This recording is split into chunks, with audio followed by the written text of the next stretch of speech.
दरवर्षी आपण नतमस्तक होणं काळाची गरज आहे आणि सर्वांनी या ठिकाणी येऊन 6 डिसेंबरला येऊन नतमस्तक होणं ही नैतिक जबाबदारी समजून येणं गरजेचं आहे. महाराष्ट्रातून लाखो लोक या ठिकाणी दरवर्षी येतात.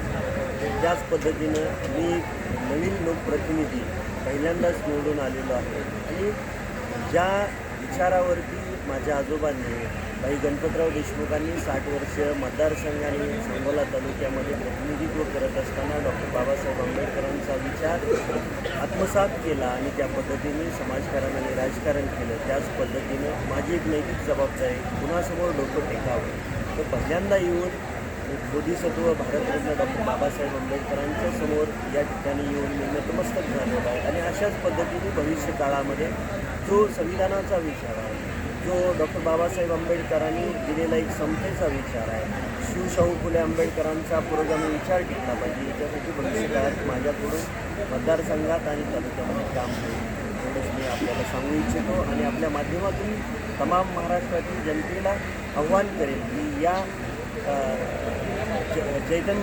चैत्यभूमीवरती आपण सर्वांनी दरवर्षी येऊन नतमस्तक होणं ही आपली नैतिक जबाबदारी समजून आपण या ठिकाणी येणं ही काळाची गरज आहे.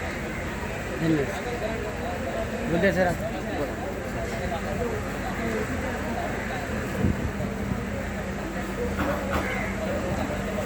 6 डिसेंबरमध्ये मोठ्या प्रमाणात तिथे भिन्न अन्वयी येतात. बाबासाहेबांना आपण अभिवादन केलं. या जनतेला काय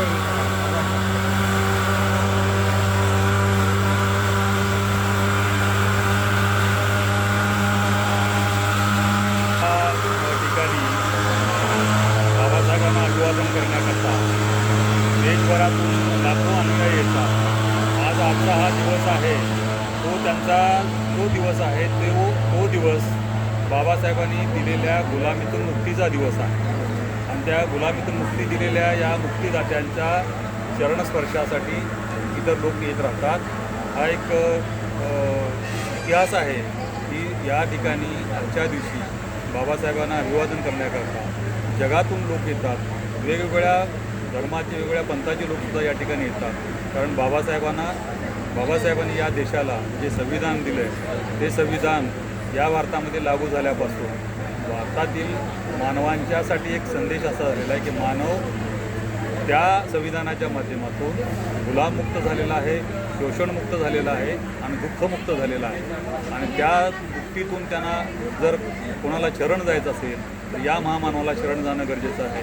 म्हणून जगभरातून लोक आज या ठिकाणी येतात.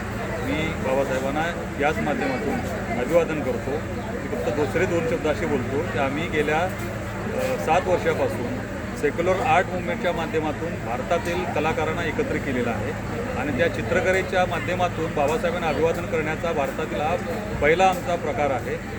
त्याच्यासाठी आम्ही आपल्या शिवाजी पार्कमध्ये मॅन गेटच्या जवळ एक गॅलरी ओपन करतो आणि त्या गॅलरीमध्ये बाबासाहेबांना अभिवादन करण्याची चित्र भारतातले अनेक चित्रकार येऊन तिथं चित्र दिसतात.